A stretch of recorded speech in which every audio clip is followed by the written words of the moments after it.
e vou começar, como disse ontem, por esse limite aqui. Só adiantando, eu vou fazer uma pequena exposição até às 7h30. Eu vou fazer a exposição da leitura, né, do texto, apresentar mais alguns limites, mais algumas informações a respeito da análise de funções, e depois eu vou passar para uma oficina, uma pequena oficina de como escrever soluções de problemas matemáticos, especificamente um problema que eu vou pegar do livro e vamos tentar resolver no LaTeX, tá? Para que vocês entendam, inclusive, até como usar o LaTeX. Então, fica uma oficina dupla, né, de como escrever as coisas, o que fazer e o que não fazer, né? Então, a ideia vai ser mais ou menos essa, tá? Então, fico até às 7h30 expondo o livro e depois a gente passa para essa oficina. Pois bem, então, um dos limites clássicos é o limite do seno de x sobre x. A gente tem que entender mais ou menos o que é que está acontecendo. Professor, Oi? licença, o senhor não está compartilhando a tela. Ok. Muito bom. Essa observação é excelente. Pois bem, então, um dos limites. Muito obrigado, Gabriel. Ele funciona assim, Ana Beatriz. Tá? Agora, eu particularmente não uso, então não sei como seria a instalação. Tá? Mas talvez lá no site do, do, do LaTeX tenha dizendo como faz. Tá? Então, ou talvez em algum outro site tenha dizendo como faz a instalação no LaTeX. E aí funciona de uma forma diferente. Né? Pois bem, então um dos limites importantes que precisamos saber é o limite do seno de x sobre x.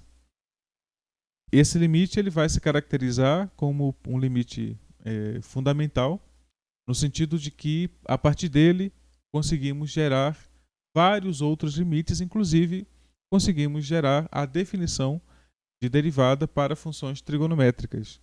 Ele é usado para construir a derivada de funções trigonométricas.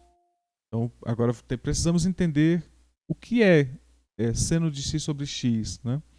No primeiro momento, se você considera uma circunferência centrada no zero, de raio 1,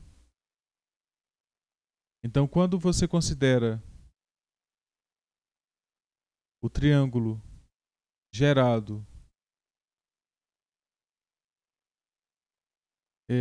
para um ângulo alfa,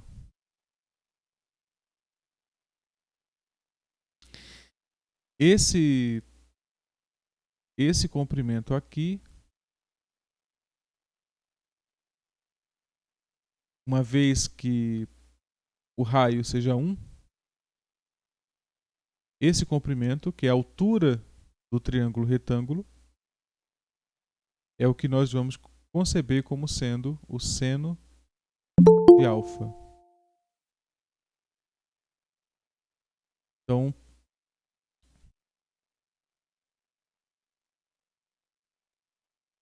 o que ocorre é que eu estou querendo entender, estou querendo considerar a função f de x igual ao seno de x quocientado por x. Naturalmente, x tem que ser diferente de zero.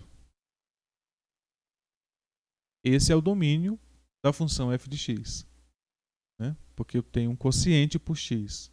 Naturalmente, x tem que ser diferente de zero.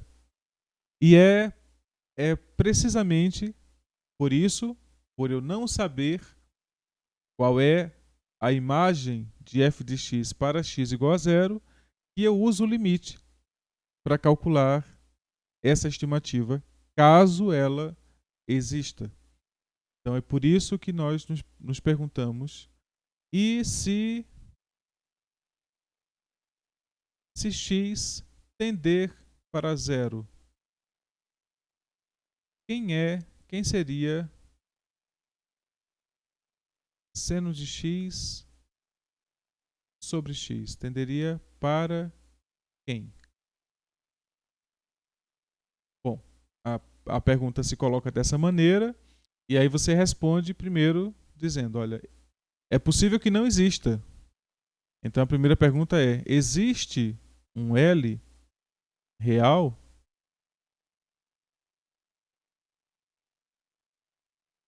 E na possibilidade de existência, quem é L?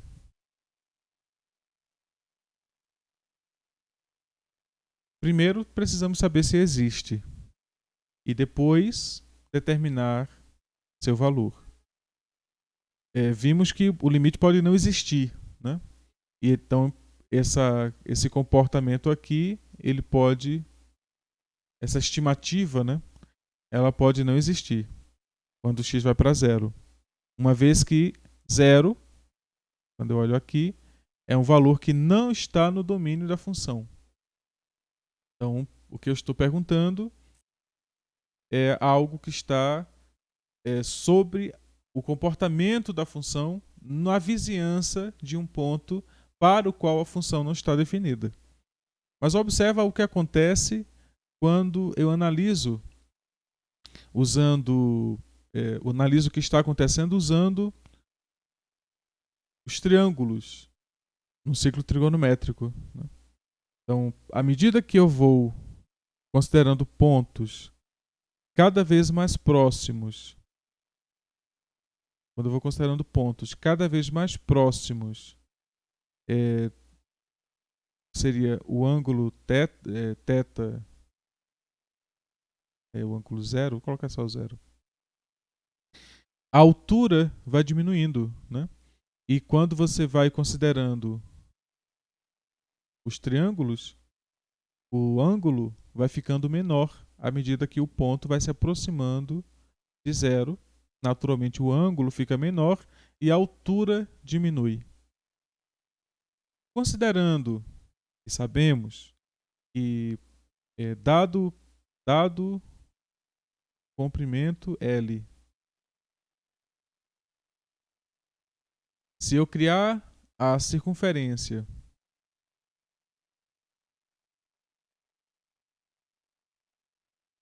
de raio, se eu criar a circunferência de raio R,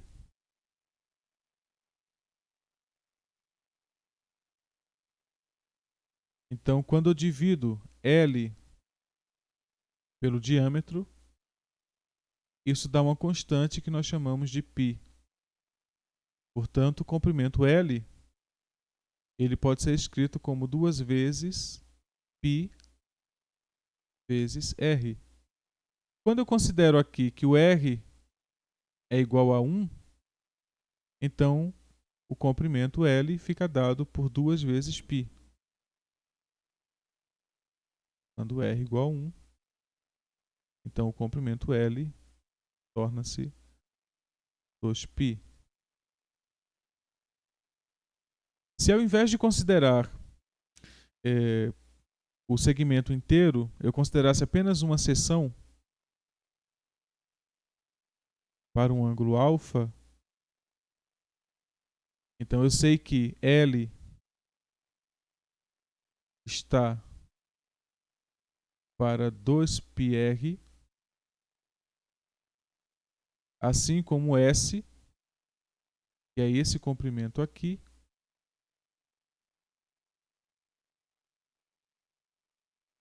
assim como S está para alfa vezes R. Então, ele tem que observar aqui que o alfa é um ângulo em radiano. Então, fazendo essas observações, eu vejo que ao considerar R igual a 1, ao considerar r igual a 1, o comprimento do arco vai ser exatamente alfa em radiano. Então, o comprimento é exatamente alfa em radianos.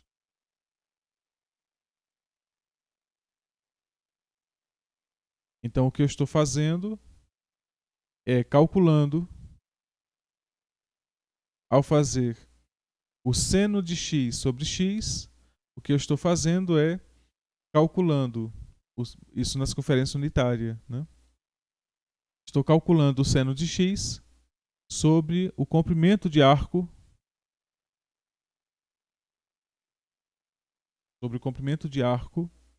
x. Eu quero esse quociente, né? Então, uma determinação que eu tenho é que quando x vai para zero, observa que tanto o numerador quanto o denominador tende a zero, né? Se a gente analisa as funções f1, seria seno x, e a função f2 seria x. Quando eu calculo o limite de x indo para zero, f1 tende para zero e f2 tende para zero. Então, quando eu calculo o quociente, seno de x sobre x, quando x vai para zero, eu estou com uma indeterminação do tipo zero sobre zero. No entanto, é possível provar que esse limite não é zero. Melhor, que esse limite existe e que ele é 1. Só que, diferente de como nós tínhamos feito antes para a função polinomial, né? A função era x menos 1 sobre x quadrado menos 1. Tínhamos indeterminação do mesmo tipo, calculando o limite quando x vai para 1. Era 0 sobre 0. A gente mostrou que isso dava 1 meio, fazendo manipulações algébricas sobre os polinômios, sobre a expressão dos polinômios. Que não é o caso para o seno. O seno não é o x é um polinômio, mas o seno de x não é um polinômio. Então, não temos os mesmos instrumentos, né? Então, o que devemos fazer é usar de outros argumentos para tentar provar esse limite. Então, essa é a estimativa que temos, é 1. Queremos provar que ele é 1. E queremos entender o comportamento desta função quando x se aproxima arbitrariamente de zero. Esse é o objeto que temos em mãos, né? Então vamos ver como o texto trata esse objeto. Então, a princípio, fica aqui claro que seno de x não está definida para x igual a zero. Usando a calculadora, e lembrando que x é real e seno de x indica o seno de um ângulo cuja medida em radianos é x, construímos a tabela ao lado usando valores com precisão de 8 casas decimais. Então, dado x, eu calculo o seno de x e faço o quociente por x, né? Então, observa aqui. Quanto mais próximo de zero, mais o quociente se aproxima de 1. Isso porque o seno de x se aproxima de x à medida que x se aproxima de zero. Então, a diferença entre os dois fica tão sutil que o quociente passa a ser uma assíntota de 1. Né? Então, o que acontece é que o seno de x passa a se comportar como x, quando x se aproxima de 1. Né? Então, veja que longe o seno, a função seno, ela tem esse comportamento aqui, né? Em 0 é 0. Então, ela faz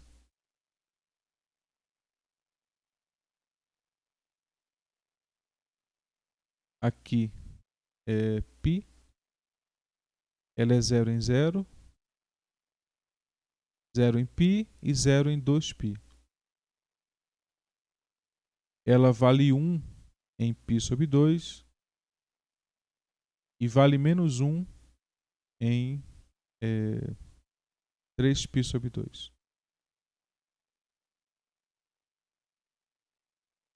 Então, esses são os pontos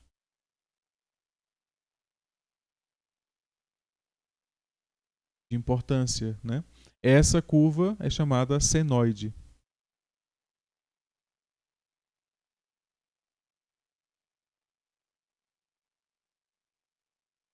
É a curva cujos pontos são da forma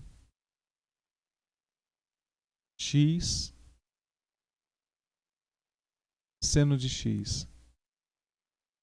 Aí, observa o que eu estou querendo fazer. Eu estou querendo pegar o ponto x, o seno de x, e estou querendo fazer o quociente de x pelo seno de x.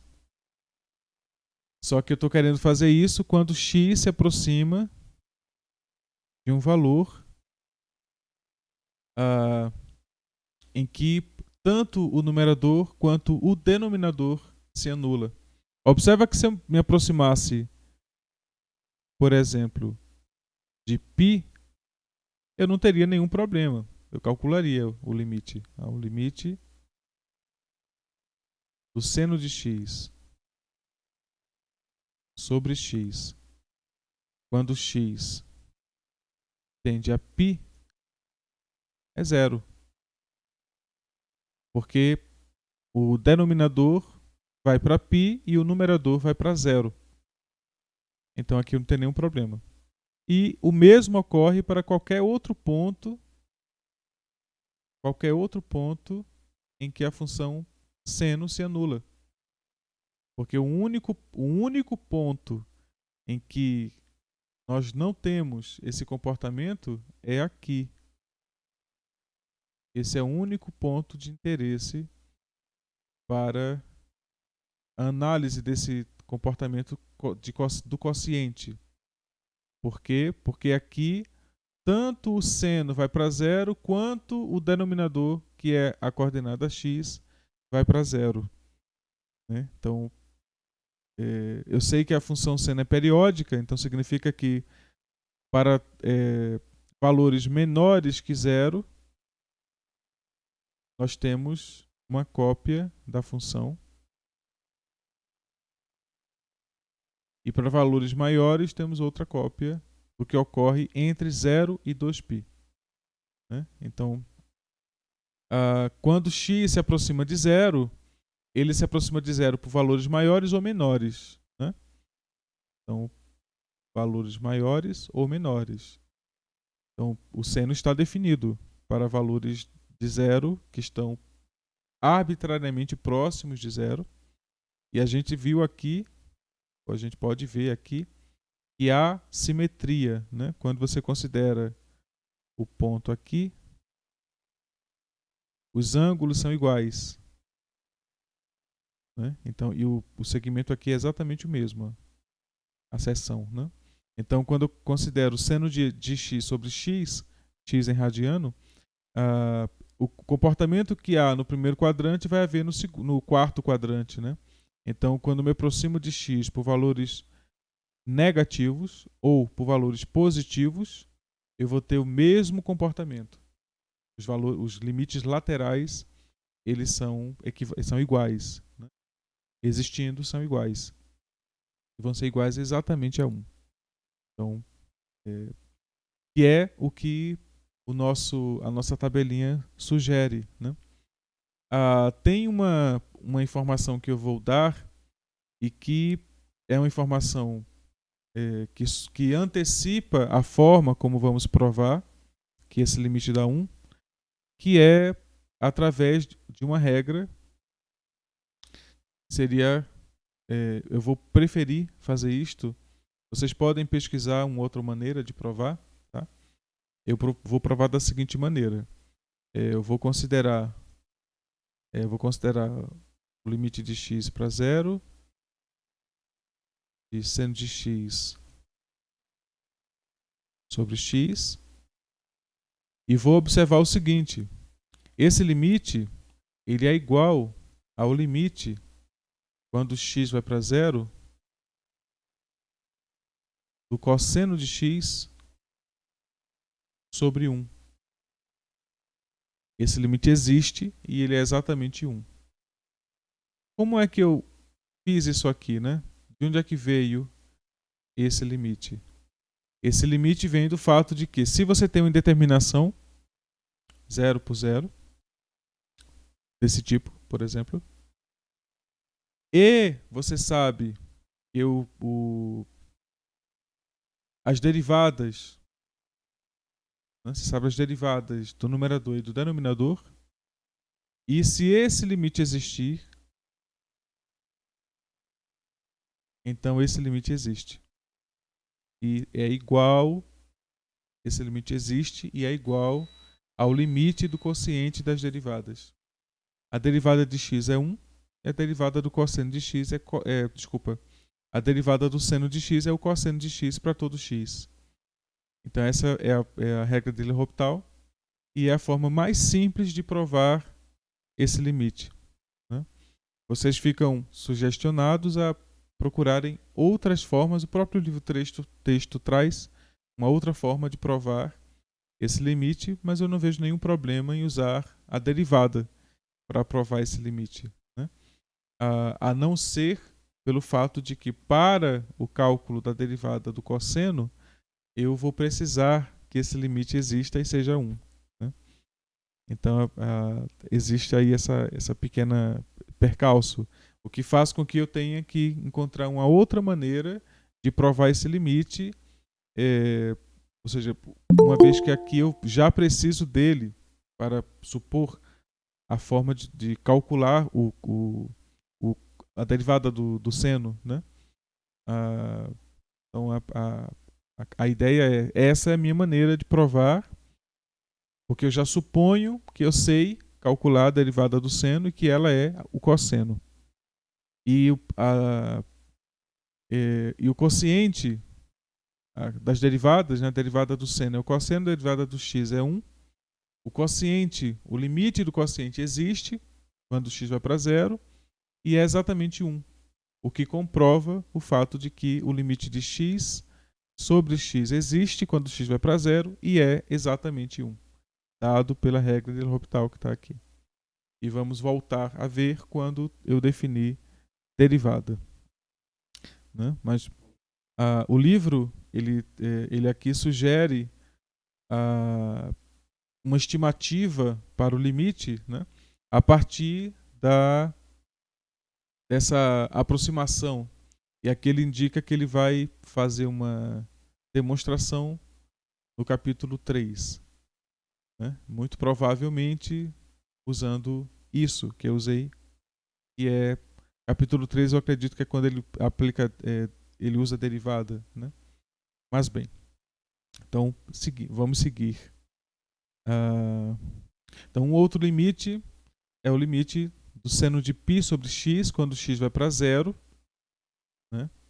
Então, diferente do limite anterior, aqui eu tenho o seno de x sobre x. Observa que são duas funções que estão em quociente. Aqui eu tenho duas funções, novamente, mas essas funções aqui, elas são funções que estão em composição. Então, vamos analisar o que está acontecendo agora. Então, o limite que agora estamos querendo propor é o limite do seno. Aí eu vou usar um parêntese para especificar o argumento do seno de x, de π sobre x, quando x vai para zero. Observa que, de novo, nós temos uma indeterminação em zero. Por isso que a gente calcula o limite, esse limite, né, e não outros limites. Porque como já tinha falado antes, o limite para qualquer outro valor é desinteressante a princípio, porque quando você considera o limite do seno de π sobre x, quando x vai para qualquer outro valor, por exemplo, π sobre 2, isso vai ser igual ao seno de π quocientado por π sobre 2. E isso está definido. Isso é um número real. Então, o limite aqui, essa igualdade se dá simplesmente pelo uso da substituição. Porque a função, o x, esse x igual a π sobre 2, pertence ao domínio da função. E quando x pertence ao domínio da função, o que significa pertencer ao domínio? Significa que a relação definida pela expressão da função, para aquele valor de x real, ela define um outro valor de x real a partir da relação expressa pela função. Então significa que para cada x, para cada x diferente de zero, eu tenho um seno de π sobre x, desde que seja diferente de zero. Então, para todos os outros valores, eu tenho seno de x sobre π, seno de π sobre x. Para todos os outros valores de x, exceto para o zero.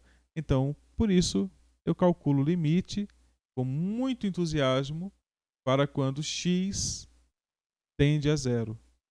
Esse é o limite que deve surgir na nossa mente, pois é o limite para o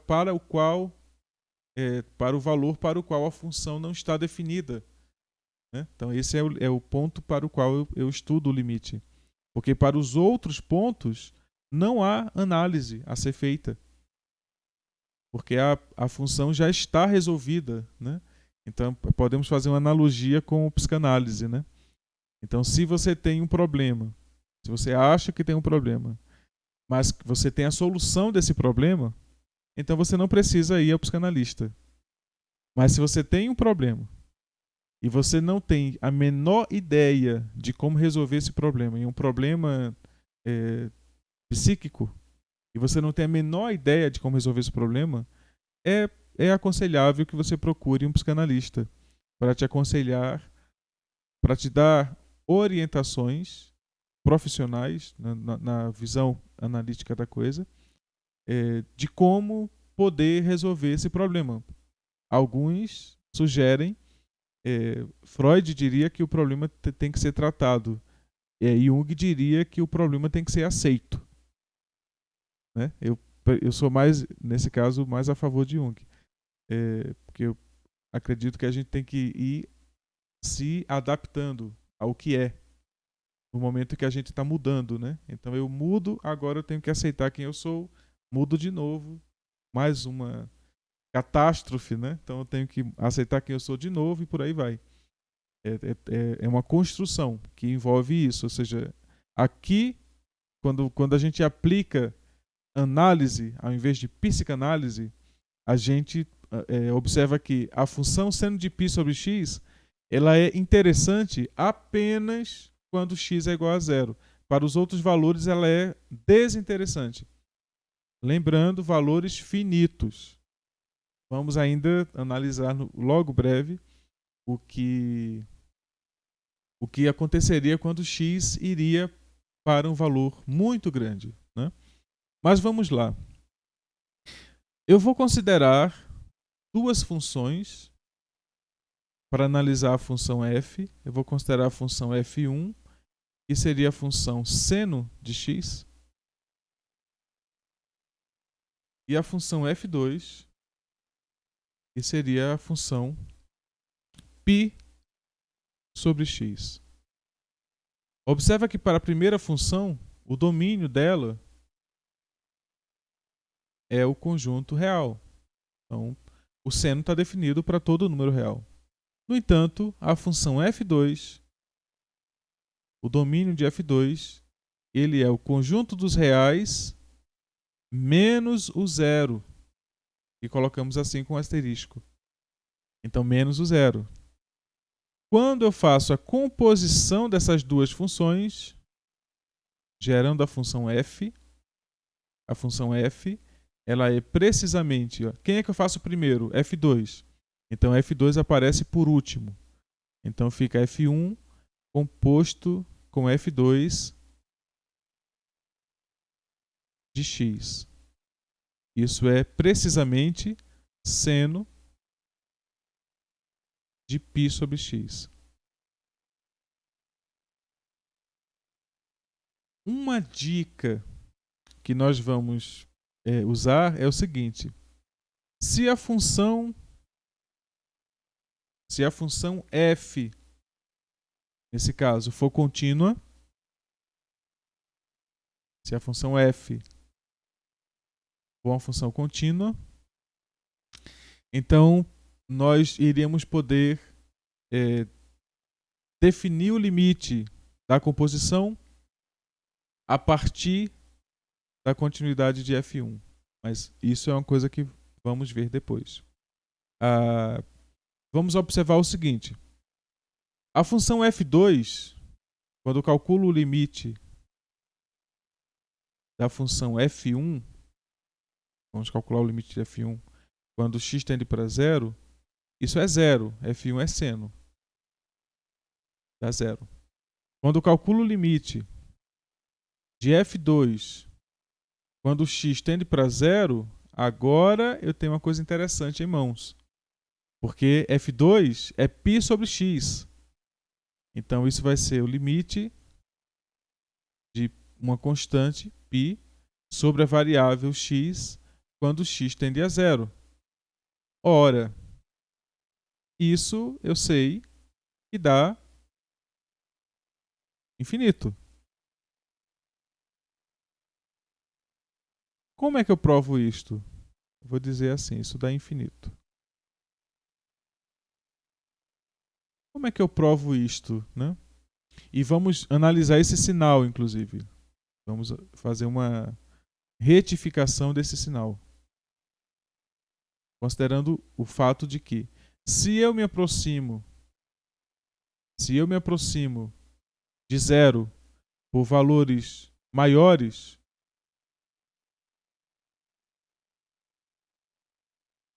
então estou me aproximando, por exemplo, com x igual a 0,0, vários zeros e 1. Isso a gente já sabe escrever, que é 10 elevado a menos m. Quando eu me aproximo por valores à esquerda, ou seja, negativos, eu estou me aproximando por valores da forma x igual a menos 10 elevado a menos m, que é naturalmente acrescentar um valor negativo aqui no zero, né? Ou seja, ao número. Então, quando eu substituo e calculo na função o que seria π de x para esses valores, eu obtenho vou chamar isso aqui de x1 e esse aqui de x2. Bom, eu obtenho para x1 o fato de que vai ser π quocientado por menos 10 elevado a menos m, mas isso eu sei que é menos π que multiplica 10 elevado a m.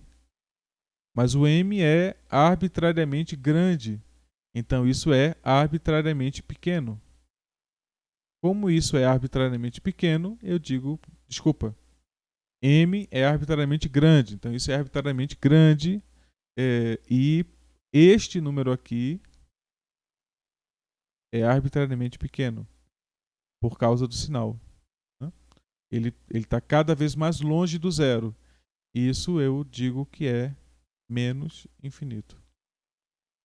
Do mesmo modo, agora de forma simétrica, π sobre x2 vai ser igual a π sobre 10 elevado a menos m, que é igual a π e multiplica 10 elevado a m.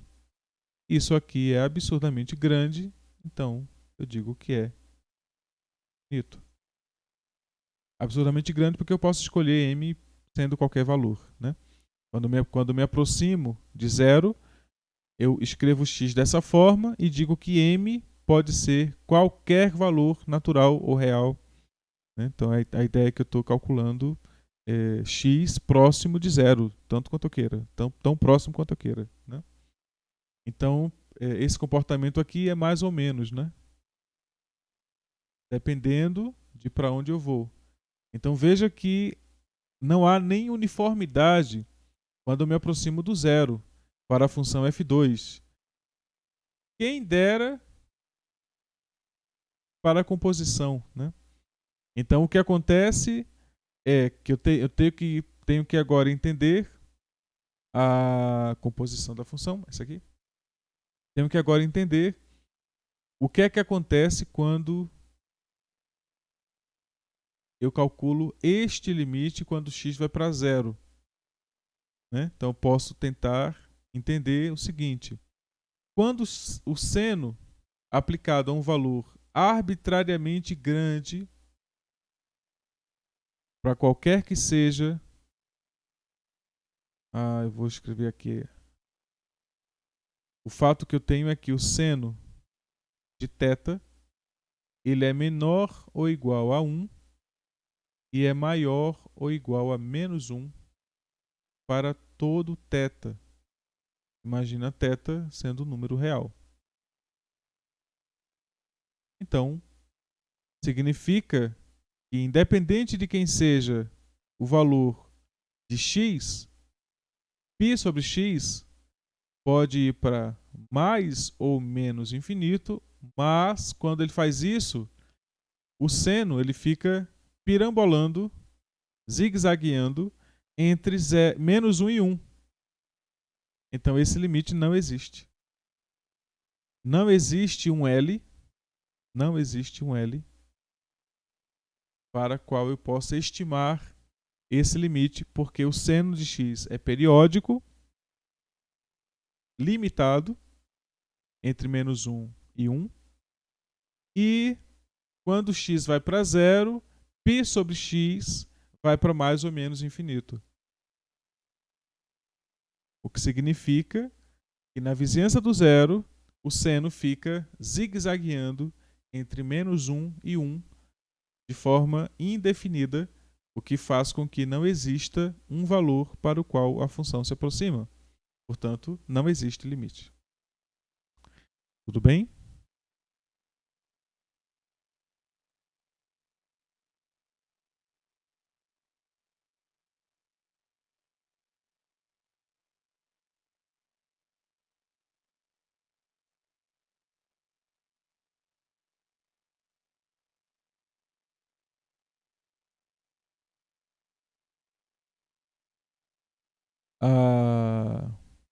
Vamos lá, deixa eu.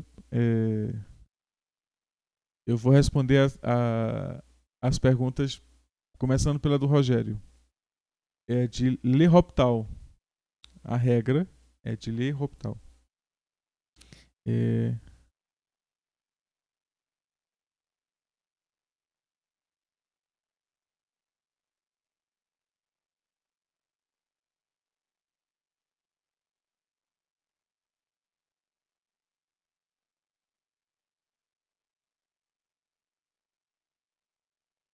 Eu acho que escreve-se assim. De L'Hopital. Eu acho que ele é francês, né? Eu acho que se escreve assim o nome dele. A segunda pergunta, isso de não poder substituir diretamente quando x tende a zero, só acontece na do seno ou pode acontecer em outras? Em verdade, deve acontecer sempre que você tiver uma indeterminação. Então, em toda indeterminação, você não substitui o valor quando a função não está definida. Tá, Ana? Essa é uma regra que deve ser seguida. Tá? Então, quando você tem, por exemplo, aqui, nesse caso da função seno de π sobre x, eu posso substituir qualquer valor diferente de zero. Eu não posso colocar zero. Eu não posso imaginar porque não existe divisão por zero. Então não tem como entender que número seria π sobre zero. Entende? Então fica inclusive nessa dimensão de você não saber definir a coisa. Por isso fica indeterminado mesmo. Então você não substitui o zero. Você substitui por valores próximos de zero, maiores e menores, e tenta estimar se a função se comporta, de como a função se comporta.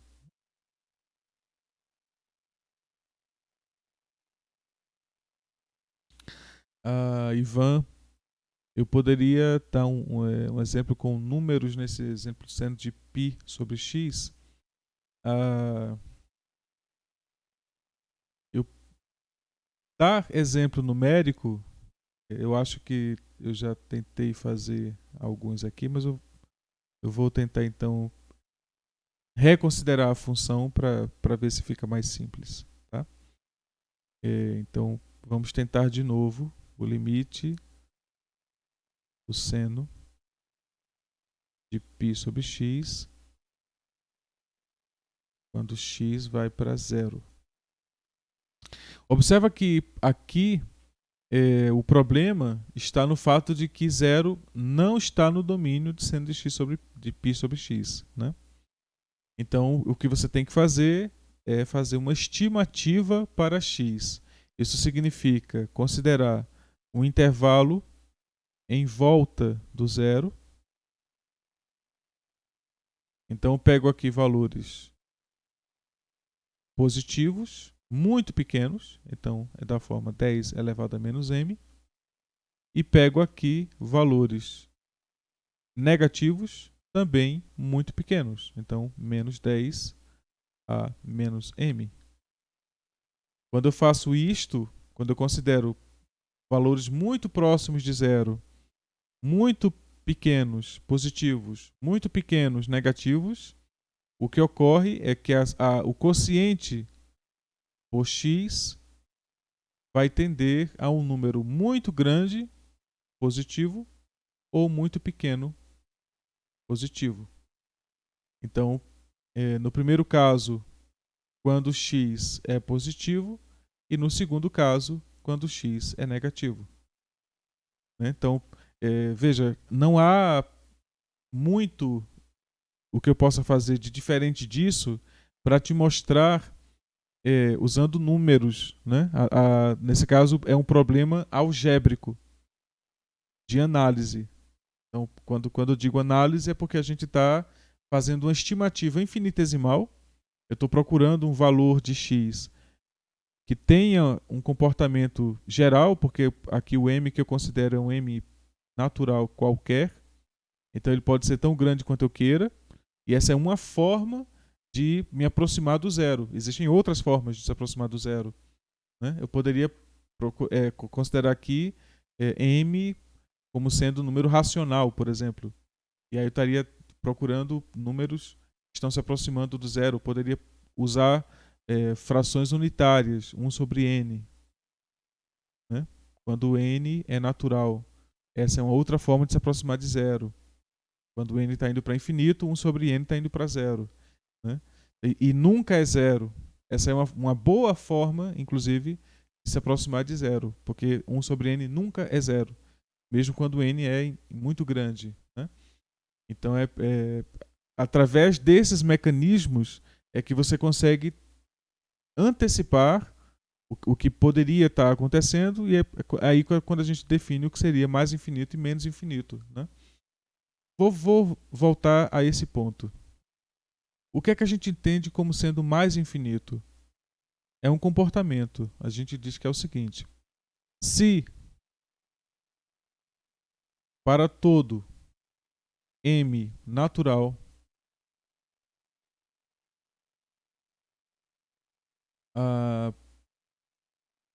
dado um n, sim, para todo, dado não. Se para todo número natural existe um n também natural, tal que n é maior do que m. Se isso acontece, então é porque você está com alguma coisa desse tipo. Você dá um M, e aí eu vou e te dou um N, que é maior do que N. Do que M, desculpa. Para todo M. Para todo M.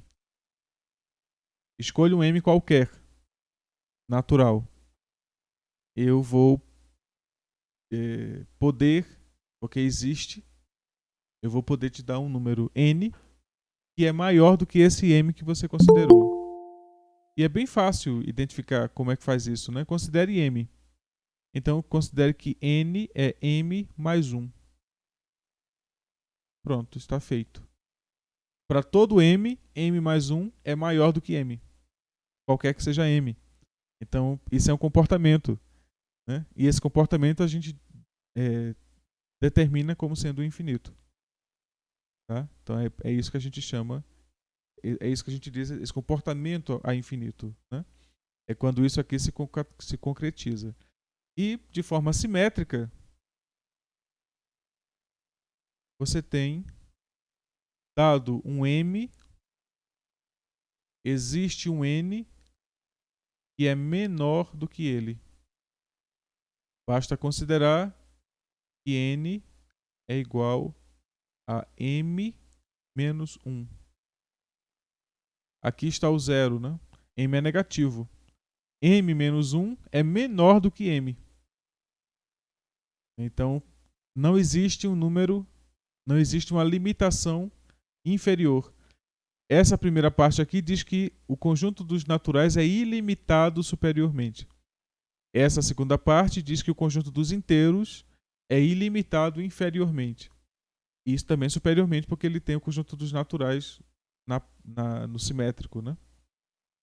E se você considera os números reais, se isso é para os números reais, então eles são ilimitados, tanto à direita quanto à esquerda.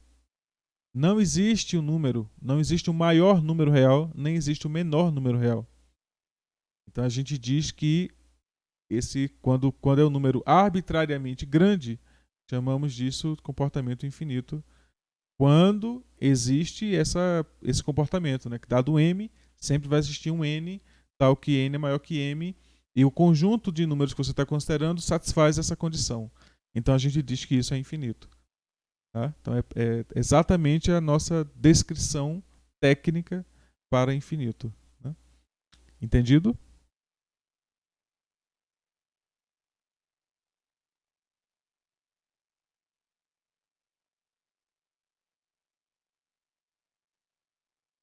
Veja, o que Gabriel está supondo é uma coisa muito boa, que é de vocês tentarem visualizar, fazerem experimentos. Né? O tutor, ele se encontrou com vocês, eu acho, na segunda-feira. Né? Eu indicaria que vocês procurassem mais, frequentar as oficinas que ele está fazendo. Ele tem uma vasta experiência de trabalhar com ilustrações, né? Ou seja, dado um problema e procurar como visualizar geometricamente aquele problema. Ele tem uma grande facilidade de fazer isso. Então é bom, e ele é um excelente programador. Então significa que ele vai dar a vocês uma forma de fazer isso usando programação, uma linguagem simples de programação ou uma linguagem mais sofisticada, né? De acordo com o que vocês acharem convenientes. E para que vocês possam agora se sentirem mais motivados a participarem, a partir do próximo encontro, ele vai ter 2 pontos por prova para entregar a vocês a partir de atividades que vocês façam com ele. Então vejam, a tutoria é uma atividade extra classe. Né? Então, esses pontos que ele está atribuindo lá, eles são pontos extras que ele tem a possibilidade de entregar. Tá? Então, a prova vai continuar valendo de 0 a 10, as provas, mas vocês têm lá a possibilidade de, nas oficinas da tutoria, que são agendadas com vocês, né, no horário que vocês puderem, E aí aconselho que vocês procurem o tutor. Ok, é uma boa saída, né? Pois bem, então farei o que eu disse que eu ia fazer hoje, né? Eu vou escolher aqui um problema que seja simples ou não. E tá aqui, ó, aquilo que eu falei, a função quando se aproxima do zero, né? Ela fica variando entre -1 e 1. Exatamente isso aqui que vocês viriam caso fossem procurar uma, uma instrumentação gráfica, né? Uma construção gráfica.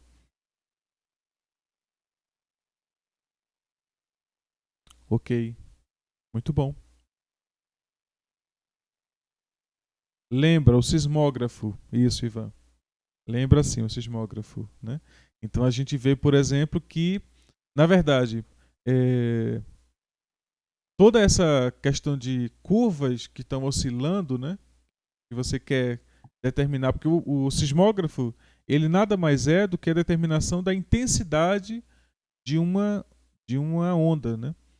E isso é dado a partir da amplitude da função, nesse caso da função seno. Se você olha aqui, é seno de A vezes seno de x, se você diz que x é a variável tempo e o A é a amplitude, a altura, né? Então você está tendo, com o passar do tempo, exatamente uma coisa como essa aqui, né? Essa amplitude variando, né? Só que aqui a amplitude ela fica restrita a -1, 1. Porque, olha, aqui é seno de π sobre x. Se eu multiplicar o seno por um valor A qualquer, esse valor A passa a ser a amplitude da curva.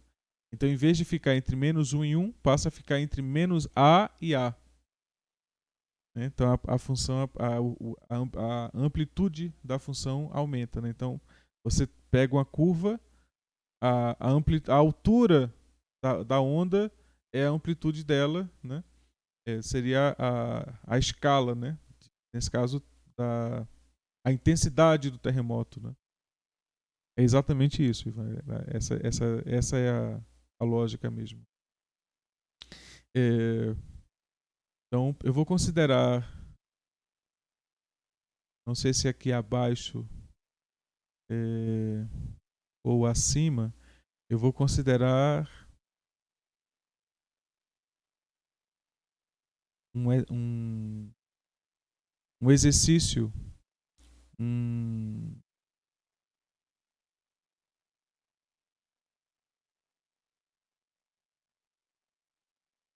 ok, eu vou fazer esse exemplo 9. Eu acho que ele é simples e interessante para fazer.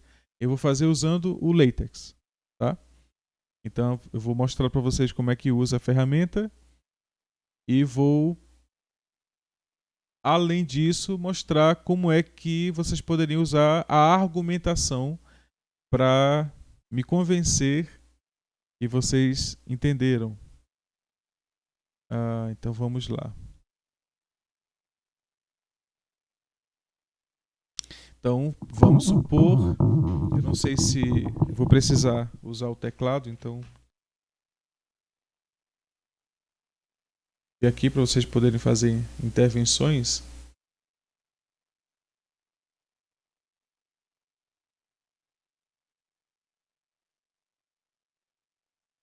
Pois bem, então o problema eu vou só o problema não é esse, né? O problema é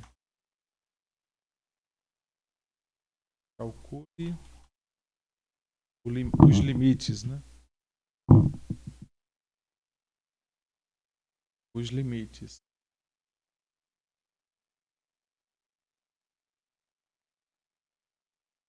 Deixa eu filar lá. X indo para 3 por valores positivos, de 2x cocientado por x menos 3. Esse é o cálculo, o limite que eu quero calcular. Tá? Então vamos voltar para cá. Então calcule os limites. O limite quando x tende a 3 por valores maiores. Então positivo. Opa. da função, então eu tenho que fazer a fração, né? 2 vezes x quocientado por x menos 3. E é o mesmo limite, então só copio e colo.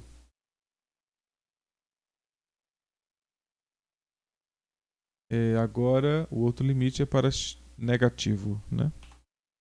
Então eu vou só... certo. Então a solução vai ser dada aqui embaixo. Pois bem. Vou só compilar. Eu estou compilando em DVI. Então significa que ele vai gerar um arquivo DVI. Ele tem alguns erros aqui, ó. Eu não ligo para os erros, tá? Porque eu ligo se o arquivo que eu vou abrir ele tá do jeito que eu quero. Então, se não, aí é que eu procuro saber de alguma coisa. Então tá lá, veja, o arquivo ele já tem o modelo pré-definido, né? Veja que eu alterei especificamente aqui o discurso do problema, né? Então calcule os limites. Veja que não ficou igualzinho aqui, né? Então eu vou tentar melhorar isto. Eu vou tentar colocar display style para que ele entenda que eu estou forçando, né, que ele faça essa estrutura no estilo que a estrutura tem, que é matemática. Sempre eu coloco entre cifrões, né, o texto que é matemático. Tá? Então essa é a estrutura base é essa. Você quer escrever um texto matemático, abre e fecha cifrões, né? E escreve dentro a estrutura matemática definindo as funções. Aqui é a função limite. Aqui seria a função que seria a seta, né? E lembra, eu não sei se eu fiz isso. Esses ícones aqui são atalhos, né, para os códigos. Há algum tempo atrás não tinham esses ícones. Você tinha que literalmente saber como escrever cada um desses códigos. Mas agora temos esses ícones, né, que nos levam a descrever o código. Eu vou apagar aqui para vocês verem. E literalmente é isso. Você clica e ele vai e escreve o comando, né? E aqui escrever a fração, numerador, denominador. E vamos ver como é que fica. O primeiro eu pedi para representar o estilo. O segundo não. Vamos ver o que é que acontece. Pode ser que ele não reconheça porque está na linha, né? Mas veja, ele reconheceu. Então veja, está lá. Então o primeiro limite, ele colocou o limite e abaixo da função limite ele coloca x tendendo para 3.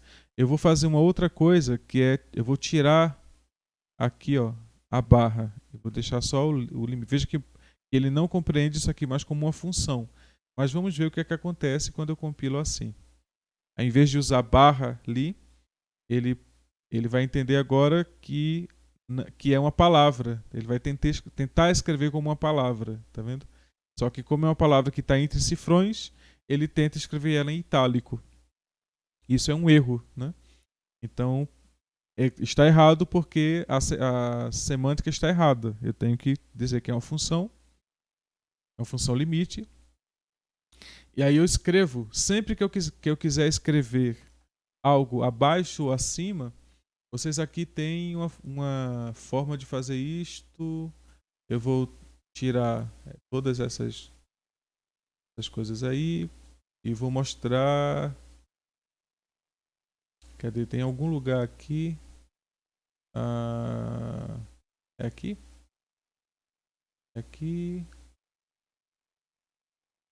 Cadê? Em algum lugar aqui que eu vou procurar. Tem como... Aqui, pronto. Então aqui eu estou definindo. Eu quero colocar uma coisa acima. Então olha o comando que eu tenho que fazer. Eu tenho... E aí, como ali está descrito, né? Existe um objeto. Eu posso dizer que é a letra G. E eu quero colocar algo acima desse objeto. Então, o que tiver dentro do parêntese vai ser colocado acima de G. Né? Então, vou colocar assim, G elevado a Nilo. Se eu fizer isto, isso é um comando matemático. Então eu tenho que determinar tenho que dizer ao código que é um comando matemático, logo eu tenho que colocar entre cifrões. Então vamos ver como é que ele interpreta. Tá lá, G elevado a nilo, né? Não está da forma que eu queria, exatamente abaixo, exatamente acima. Então vamos tentar melhorar isso. Eu vou tentar colocar aqui display style para ver se ele vai melhorar. Pode não funcionar, porque o problema pode ser o fato de que G não é uma função, tá vendo? Então vamos ver se ele vai interpretar agora. Ele não interpretou. Então vamos definir G como uma função.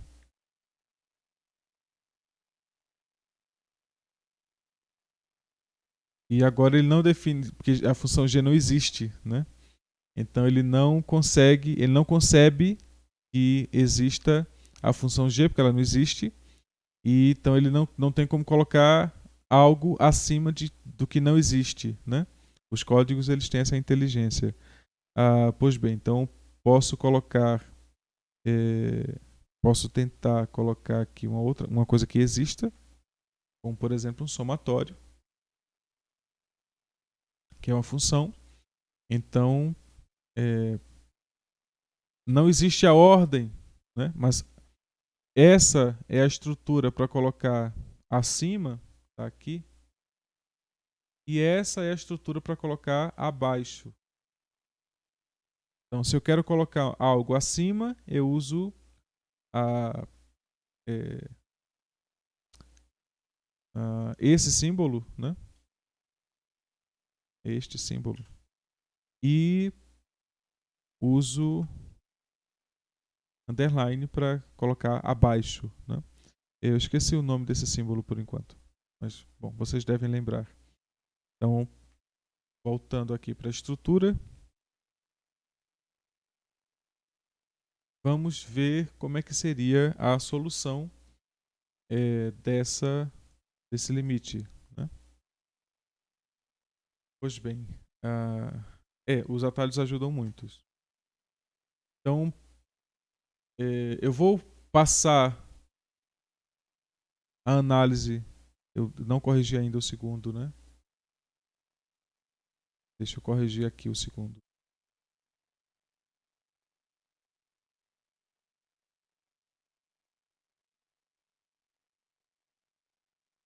Tá?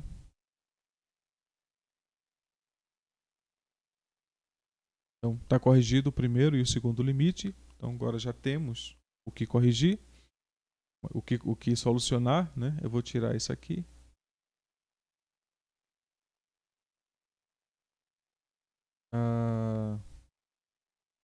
E tá aqui, ó. Eu iniciei a solução.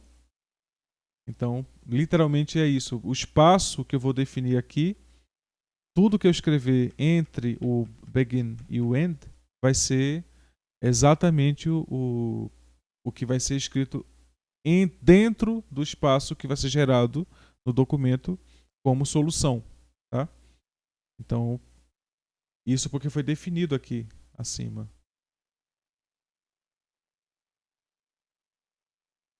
Tá aqui, ó, solução. Então, tudo que eu definir como solution vai ser entendido como solução. Tá? Então, quando os espaços são sempre abertos e fechados, né? Naturalmente. Então, se você coloca... cadê? Isso. Justificação, né? Então, eu quero um texto justificado. Veja que eu abro e fecho, né? Então, centralizado. Eu não quero mais centralizado. Eu quero justificado à esquerda. Eu abro e fecho e por aí vai. Então, aqui é o espaço que eu devo escrever a solução, né? Então, vamos calcular os limites que são limites laterais da função. A função é a função f de x, não é barra, a função f de x, que é igual ao que está descrito aqui como essa fração, né?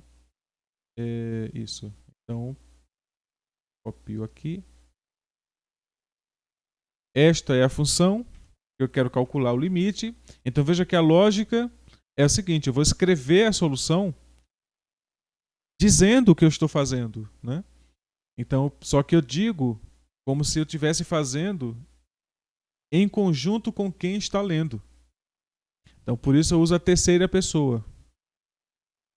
Vamos calcular os limites, que são os limites laterais da função f de x no ponto x igual a 3.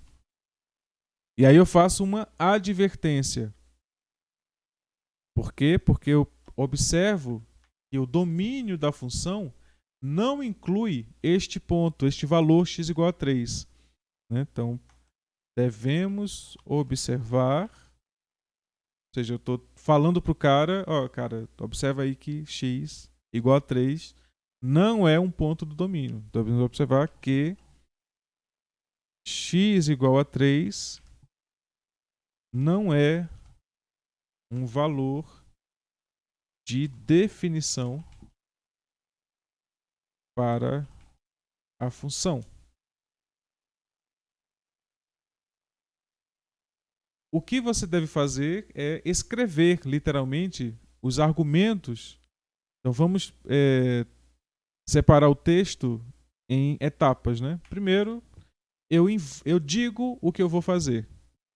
Depois, eu venho com o que seriam as hipóteses, né? Então, melhor, as condições. X igual a 3 não é um valor de definição da função. Então, isso caracteriza o limite como uma análise, vou falar assim. Uma análise de estimativa. Pois, se x pertencesse ao domínio da função, bastaria substituir x na expressão da função e esse seria o tal limite que eu estava procurando. Mas como x, na condição 2, não é um valor definido pela função, eu não posso substituir x na expressão. Então eu tenho que fazer por outros caminhos, que é exatamente o cálculo dos limites laterais, que é o que está sendo pedido para calcular. Né? Então isso caracteriza o limite como uma análise de estimativa. Né?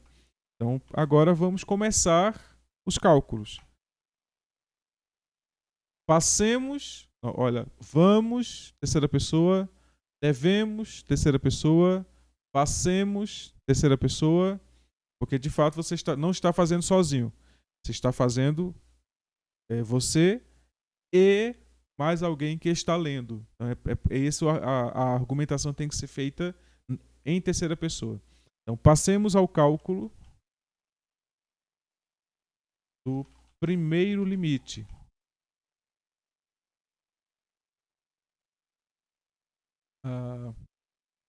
Que se representa pela expressão a seguir. Então, eu pego essa expressão aqui, que é o primeiro limite, e agora eu ponho ela entre cifrões duplos. Porque eu quero, olha, a diferença é brutal. Nesse primeiro caso aqui, eu estou usando cifrões simples.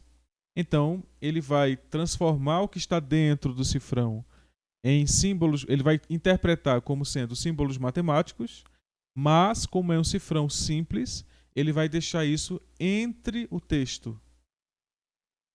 No entanto, quando eu colocar o cifrão duplo, ele vai identificar que isso é matemático, mas ele vai colocar justificado no centro em uma linha individual. Então vamos ver como é que ele vai gerar. Essas marcações aqui eu vou colocar assim. Isso aqui eu consigo colocar este símbolo, antes do texto, ele vai identificar como um comentário, né? E a gente não quer que apareça esses dois lá, então vou colocar como comentário de novo. Porque, na verdade, são comentários, né? É meio que uma forma de você estruturar o que está fazendo. Pois bem, então vamos ver como é que ele vai interpretar isso aqui. Isso que foi escrito.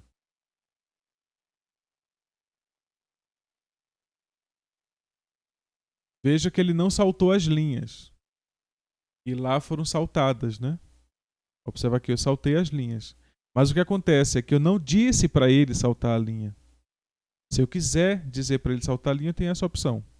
Ou eu escrevo barra inversa dupla, ou eu aqui escrevo par, que é a função de gerar parêntese. Desculpa, parágrafo, né? A função de gerar parágrafo. Tá? Então, ou eu faço isto, ou eu faço isto. Né? Então, eu vou fazer só o parágrafo para ver como é que fica.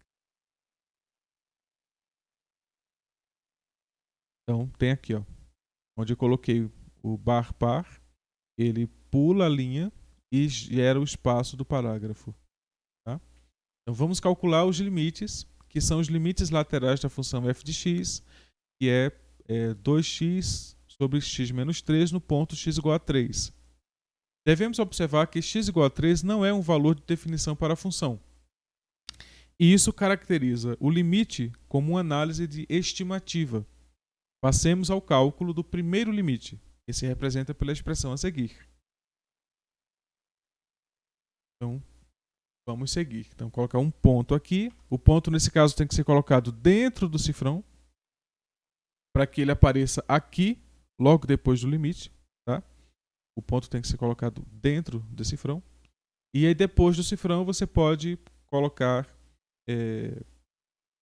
se você colocar a frase logo depois do cifrão, ela vai aparecer sem parágrafo. Se você der um espaço, ela aparece com parágrafo. Mas é questão de semântica, né? Então, passemos ao cálculo do primeiro limite, que se representa pela expressão a seguir. Então, sejamos objetivos, né? Deixa eu voltar lá para fique claro. Eu estou calculando o limite de 2x sobre x menos 3. Observa que x está indo para 3, né? Então, x está indo para 3 por valores muito próximos de 3. É 3 mais um delta, né? Então, ocorre que quando fazemos a estimativa de x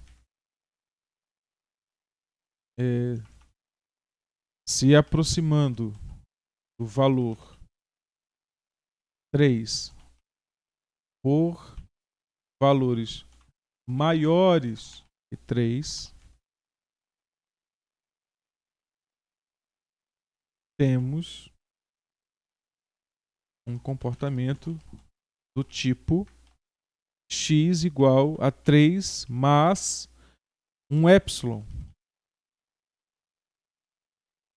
Aí vocês dizem, mas eu não sei letra grega, escrever letra grega, não precisa saber. Basta vir aqui, ó. Tá aqui, ó. Todo o alfabeto grego.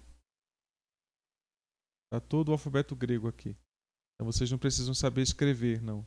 É só colocar aqui. Eu quero escrever o epsilon, é isso aqui.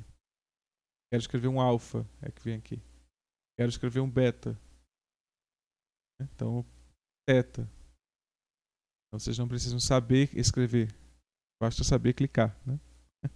Mas bem, então, por enquanto, depois vocês aprendem a escrever. Prestem atenção. Então vamos lá. Ocorre que quando fazemos a estimativa de x se aproximando do valor 3 por valores maiores que 3, temos um comportamento do tipo x igual a 3 mais um epsilon, onde o epsilon seria igual a 10 elevado a menos m para um m arbitrariamente grande. Veja o erro que eu cometi, né? Aí, observa que o texto fica todo em negrito, todo preto, né? Exceto para aquilo que foi função, e dá erro, já que ele já mostra o erro, quando eu escrevo algo que não é uma função dentro de um texto matemático. Então é porque eu coloquei o cifrão no lugar errado, eu venho e trago o cifrão para o lugar certo. E o texto volta a ficar negro, o que faz com que o compilador me diga, olha, eu vou entender isso aqui que está em negro como um texto, literalmente. Um texto, nesse caso, em português. Né? Pois bem, ou seja, um texto em linguagem que não é matemática. Tá? Então pode ser em qualquer língua, naturalmente.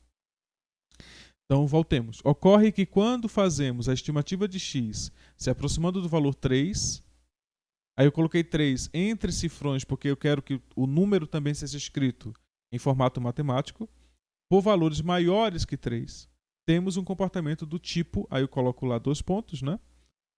Aqui tem uma vírgula, então x igual a 3 mais epsilon, onde epsilon é 10 elevado a menos m para um m arbitrariamente grande. Ponto.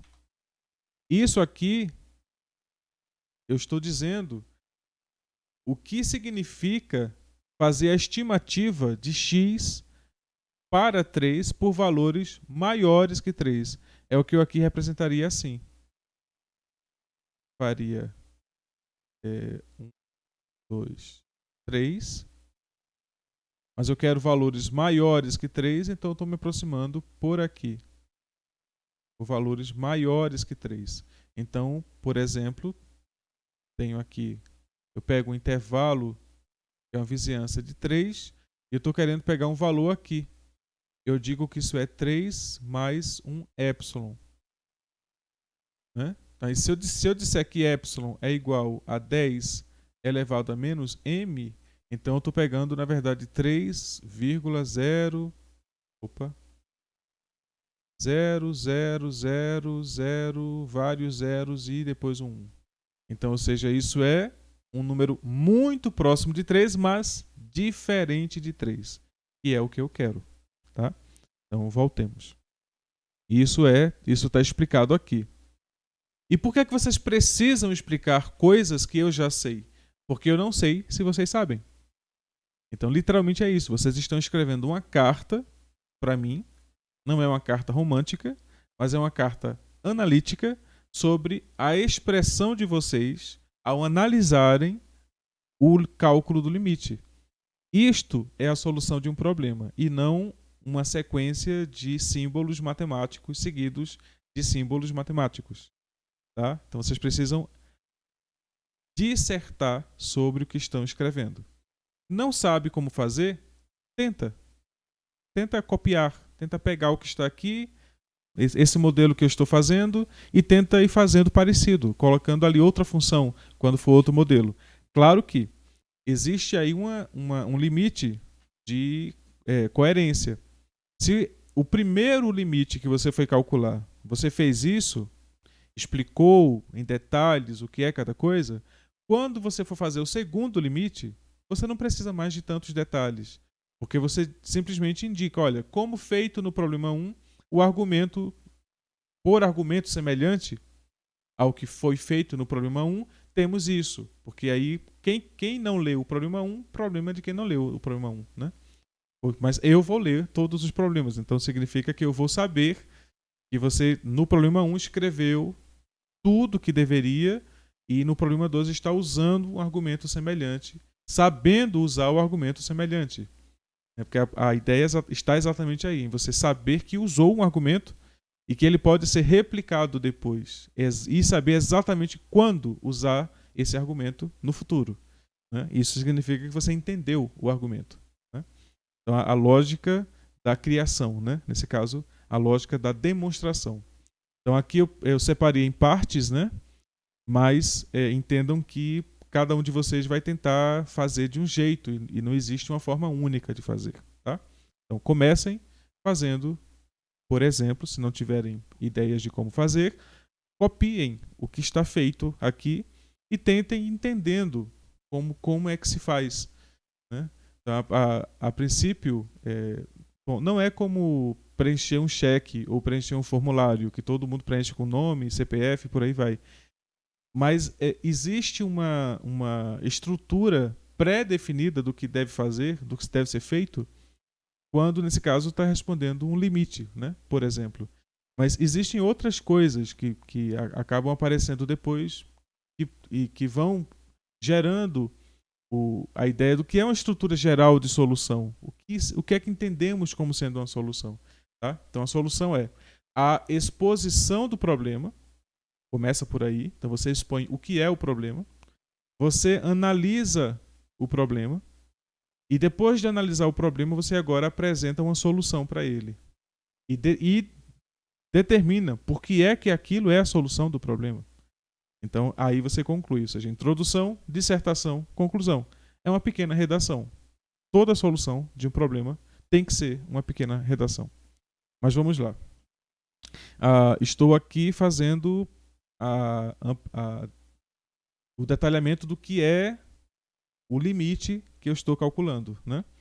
Ocorre que, quando fazemos a estimativa de x se aproximando do valor 3 por valores maiores que 3, temos um comportamento do tipo x igual a 3 mais epsilon, onde epsilon é igual a 10 elevado a menos m para um m arbitrariamente grande. Quando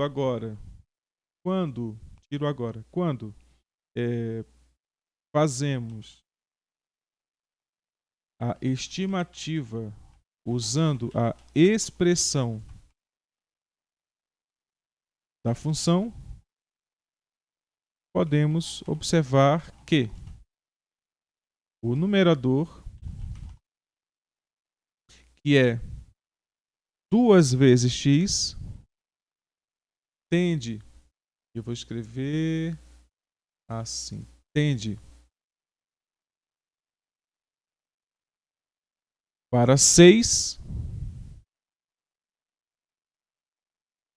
à medida que x, isso, tende para 3 por valores maiores, enquanto que o denominador x menos 3, aí vou escrever entre parênteses, tende para 0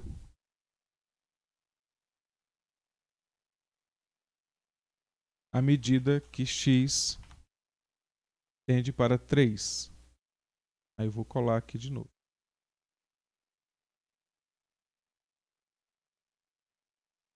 Vamos ver como é que está o texto lá. Então, essa é uma dica, pelo menos quando eu estou escrevendo, eu de vez em quando paro para ver o texto aqui, né? Para ver como é que está ficando o texto. Então, vamos lá.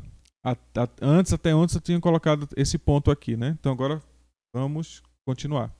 Ocorre que, quando fazemos a estimativa de x se aproximando do valor 3 por valores maiores que 3, temos um comportamento do tipo x igual a 3 mais epsilon, onde epsilon é igual a 10 elevado a menos m, para um m arbitrariamente grande.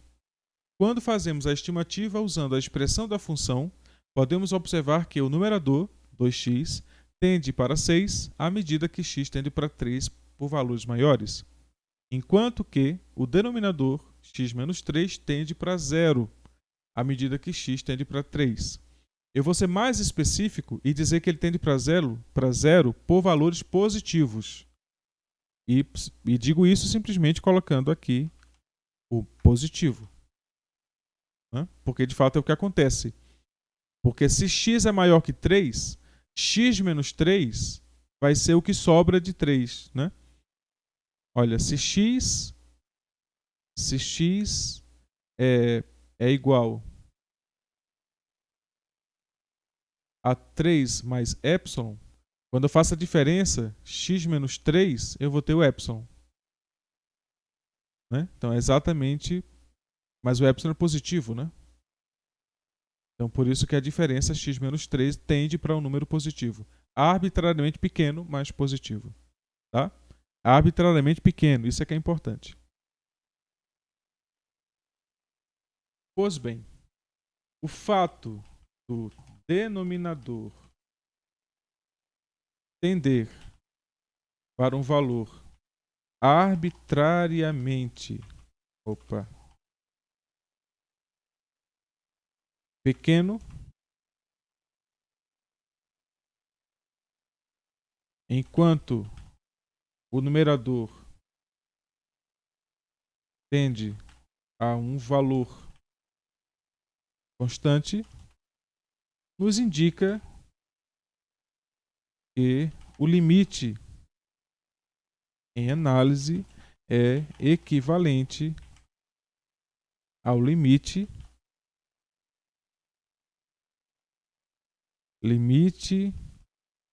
quando x tende a zero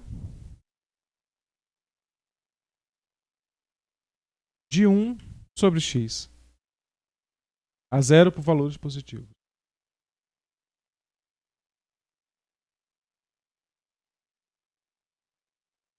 Observa que é exatamente isso que está acontecendo. Quando eu estou calculando, aí uma forma de você não se perder é fazer isso, rascunhos, né? O que acontece é o seguinte, quando a gente considera a função 2x sobre x menos 3 e a gente faz x tender a 3 por valores maiores, o que acontece é que o numerador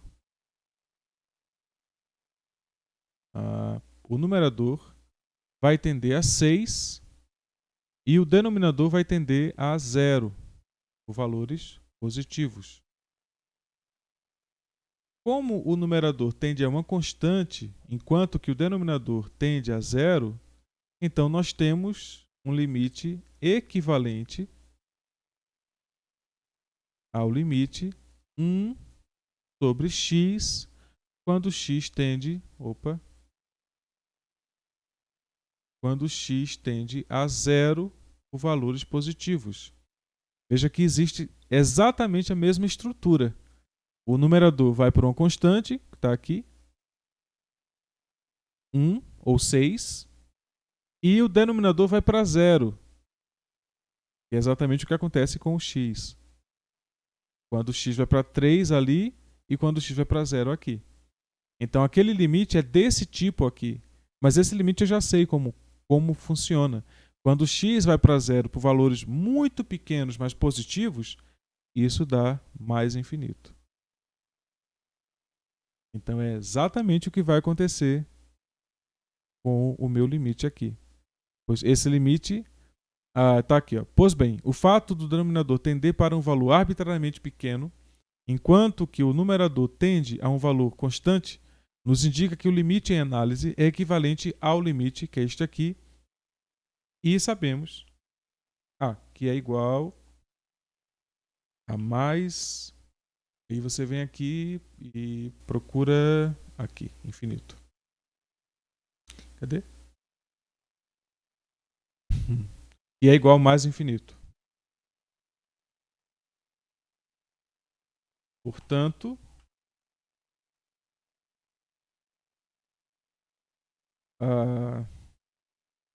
pelos argumentos supracitados,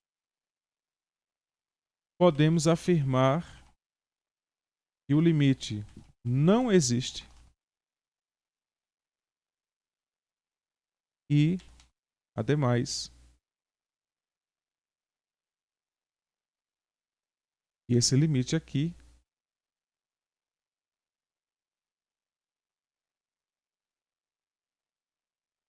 é igual a mais ponto. Então, isso resume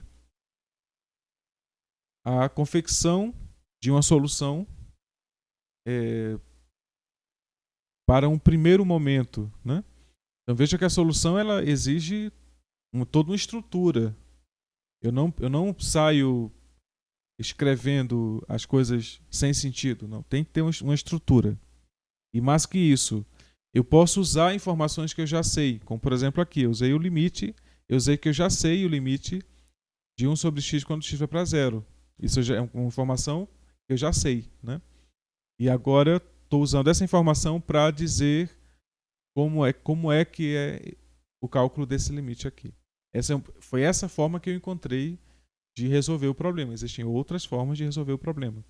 Tá? Então, aqui eu estou tentando escrever o máximo que eu posso os argumentos, tentando explicitar cada um dos argumentos que estamos usando nas aulas, né, para que vocês possam ir entendendo como escrever a solução de um problema usando os argumentos que estamos frequentemente apresentando na aula. Então, essa é a maneira que acredito que vocês devem se respaldar para me apresentar soluções de problemas. Tá? Então, se não estão conseguindo entender como fazer isso aqui, vejam de novo a aula. Tentem ler mais de uma vez o que está escrito. Tentem grafar o que vocês não entenderam. Perguntem a mim, perguntem ao tutor, perguntem a outro aluno. Perguntem quando não entenderem. Perguntem. E tentem fazer. Então tá aí, por exemplo, o segundo limite que eu não fiz. Tentem fazê-lo usando essa mesma estrutura. Pois agora, em vez de ser para x se aproximando de 3 por valores maiores, é para x se aproximando de 3 por valores menores. É um limite equivalente, só que tem um comportamento diferente. Tentem fazê-lo como uma atividade para verificar se vocês aprenderam o que foi exposto. Não entendendo, fazemos outra oficina como esta em outros momentos para que vocês possam ir pegando o jeito de como escrever um problema matemático para um matemático. Essa é a grande sacada, né? O fato de que eu vou analisar vocês pelo meu ponto de vista. Então, agora deixo... veja, Gabriel, posso colocar lá, sim, esse exemplo lá. Você fala o LaTeX, né? O arquivo em LaTeX, né?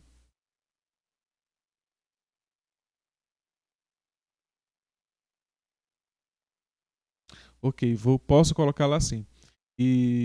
Mas também vou colocar o vídeo, né? Então vocês vão ter a aula em que eu fiz o texto e construí o texto a partir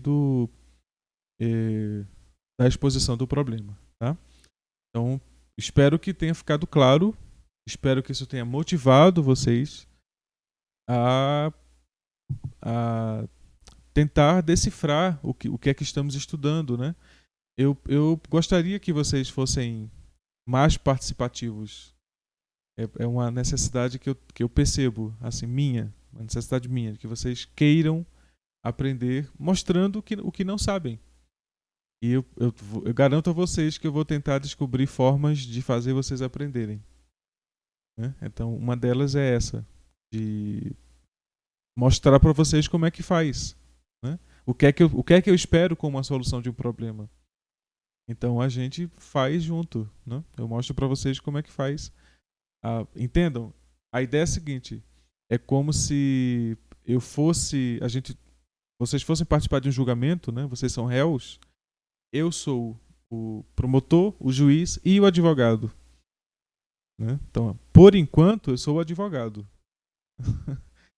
Quando eu for aplicar a prova, eu serei o promotor, né?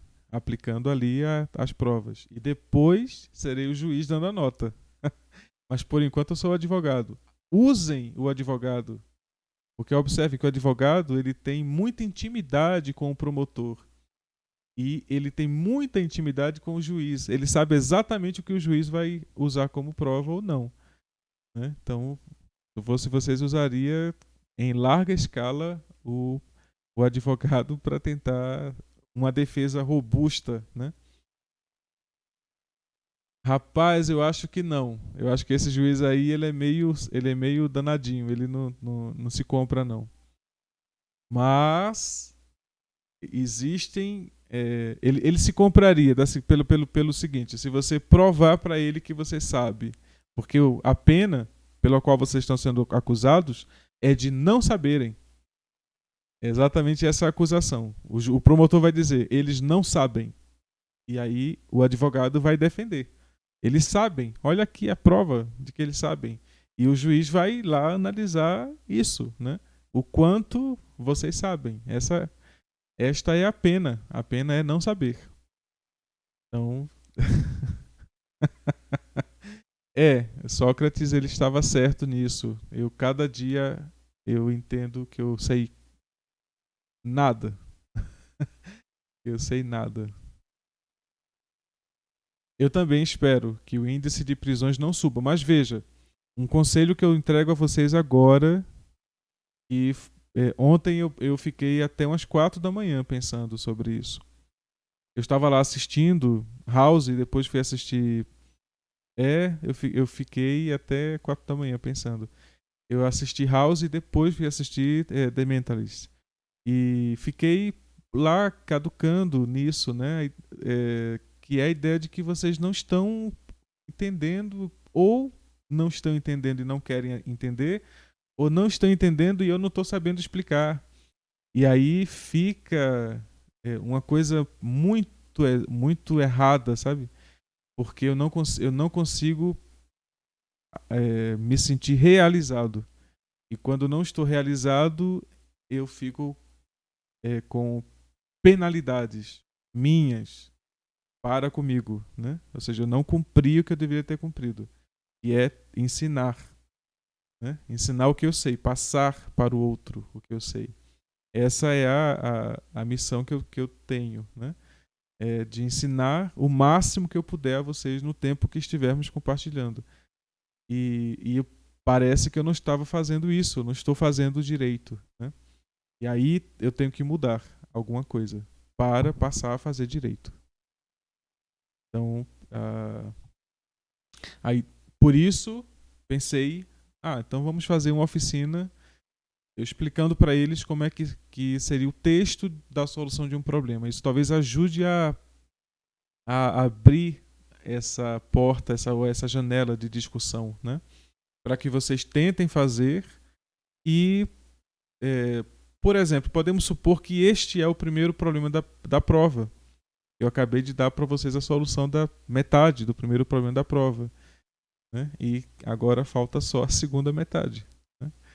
E aí fica aí a ideia de que vocês podem me usar como advogado para que eu ensine a vocês como resolver outros tipos de problemas, né?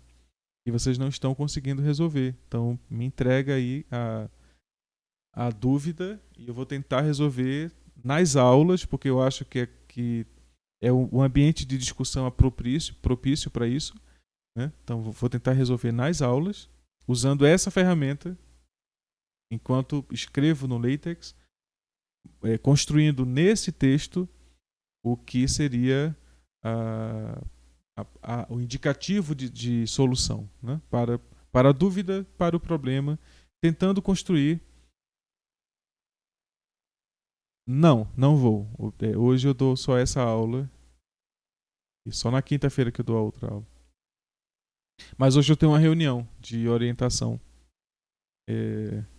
com às 9 horas. Por quê, Max? Você tem algum problema? Você me apresentou problemas, né? Que você quer que eu veja, né? Você pode me mandar por e-mail?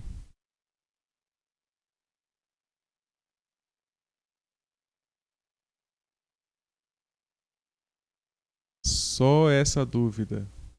Cadê? Se eu clico aí, eu vou ver a dúvida, letra B. Quando x vai para 2, qual é a sua dúvida?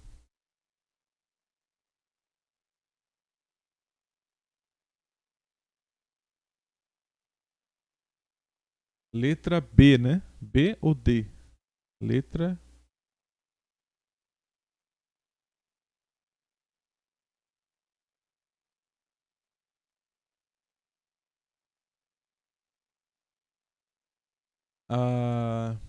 É a letra B, o limite quando x vai para 2 de raiz x à quarta menos 8, né?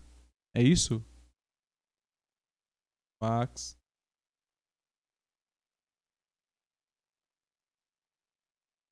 Max. Certo. Então vamos ver aqui. Cadê? Então, bom, letra A não há problema, né? Porque não há indeterminação nenhuma. Você pode colocar aqui no valor da expressão qualquer valor. Então o limite para qualquer valor existe e é só substituir. No segundo caso, o único problema é se a raiz quadrada de x à quarta menos 8 não existir. O único problema é isso, é se isso não for um número real. Mas isso só vai acontecer se isso aqui for negativo, né? Então x à quarta menos 8 teria que ser negativo. Significa que x à quarta teria que ser menor que 8. Ou seja, x teria que ser menor que a raiz quarta de 8. Né? Então a gente pode escrever isso assim: x é menor que 8 elevado a 1 quarto. Ok? Pois bem, 8 eu sei, por outro lado, que é igual a 2 ao cubo. Então você vai dizer que x tem que ser menor que 2 elevado a 3 quartos. Né? Essa é a estimativa para que a raiz seja real. Né? Pois bem, quando eu coloco x indo para 2, ora, 2 ao cubo sobre 4, né?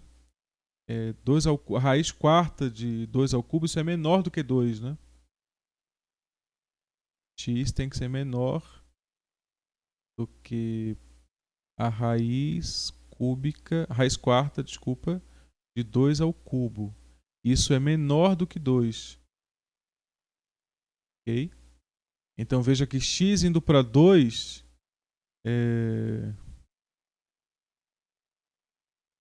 Não, na verdade, deixa eu ver, dá 16 menos 8, né? Então, não tem problema não, né? É maior, né? Tá indo direto lá na expressão, né? Quando você faz x indo para 2, então ficaria 2 à quarta menos 2 ao cubo, a raiz quadrada disso, né? Isso não tem nenhum problema aqui, né? Porque fica 16 menos 8, né? Então fica a raiz de 8. Tudo bem? Max.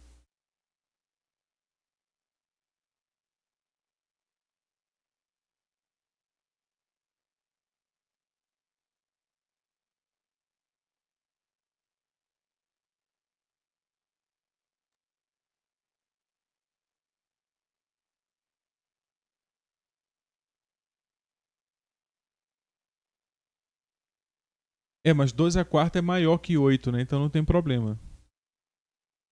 O caso seria se o x à quarta fosse menor que 8, né?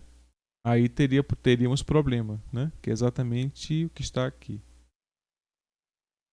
Mas no caso de x igual a 2, não tem problema, né? Tudo bem?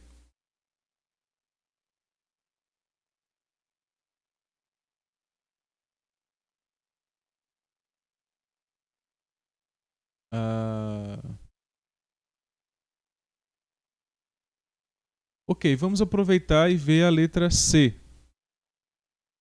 Observa, a letra C é x ao cubo mais 2x mais 3 dividido por x ao quadrado mais 5. Quando x vai para 2. Não tem nenhum problema, né? Porque eu tenho apenas somas aí no Quando o x está em 2, o numerador é positivo e o denominador também é positivo. Então o quociente é positivo. Não tem nenhum problema. Esse limite existe. É só substituir o 2 lá. No problema D, aí temos um probleminha, porque o x está indo exatamente para a raiz do denominador. Aí esse é um problema que seria interessante vocês fazerem. O x indo para menos 3. Quando o x vai para um terço, isso também é interessante porque, de novo, é a raiz do denominador. E aqui quando o x vai para 3, de novo, é a raiz do denominador. Né? Aí caberia observar se é raiz do numerador também. Mas você observa isso depois. Você primeiro observa o denominador. E nesse caso, nos D, E e F são. Né? Então eu deixo para vocês fazerem, porque eu já fiz aqui um caso parecido. Né? Então tentem fazer a letra D, E e F e aí a gente pode discutir na próxima semana. Tá bom? Então agora, de fato, eu tenho que ir, porque eu ainda tenho que jantar antes da reunião. Tá bom? Então, na segunda-feira continuamos. Espero que vocês cheios de dúvidas e a gente continua de onde paramos. Então, boa noite a todos.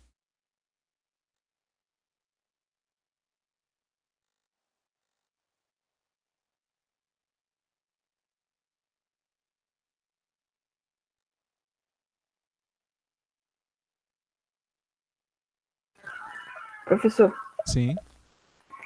eu tenho um problema, porque meu notebook ele é um pouco atrasado e tem a memória muito pequena. E eu não tenho certeza se eu vou conseguir baixar o compilador que o senhor nos indicou.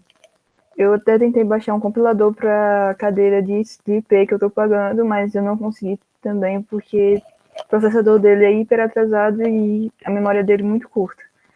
Aí eu estou usando o compilador online. Se o senhor tiver alguma indicação de algum online que eu possa usar. Ok, veja, eu não tenho, mas eu posso pedir. Você pode fazer essa requisição ao Machado, pode fazer. O tutor, você tem contato com ele? Com o Rodrigo? Não, com o tutor, o Machado, o Matheus Machado. Ah, sim. Porque Sim. porque ele usa o Linux, ele usa o LaTeX no Linux, e é bem barato, né? Assim, o uso. Então é muito provável. Eu vou ter reunião com ele agora, inclusive. Eu posso pedir para ele entrar em contato contigo. Tá certo, professor. Obrigada. Tá? Aí faz o seguinte: me manda um e-mail, porque aí eu repasso o e-mail para ele e aí vocês entram em contato.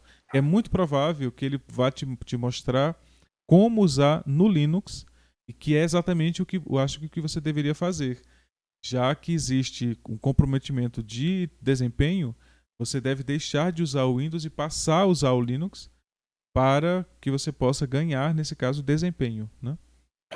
Então, eu já ia fazer isso. Eu só tô esperando meus pais me comprarem um pendrive para mim para eu poder mudar do Windows pro Linux. Aí, como eu ainda não tenho o pendrive, eu não tenho como passar ainda. Ok. Tá bom. Tá certo, obrigado. E o seu e-mail tá onde? Lá no site da UFAP mesmo ou no Facebook? O meu e-mail, eu acho que está no grupo também, mas é meu nome, Gessonilo. Oliveira @fap.edu.br. Pronto, escrevi aí. Tá certo, obrigada. Tá bem. Então, boa noite. Boa noite.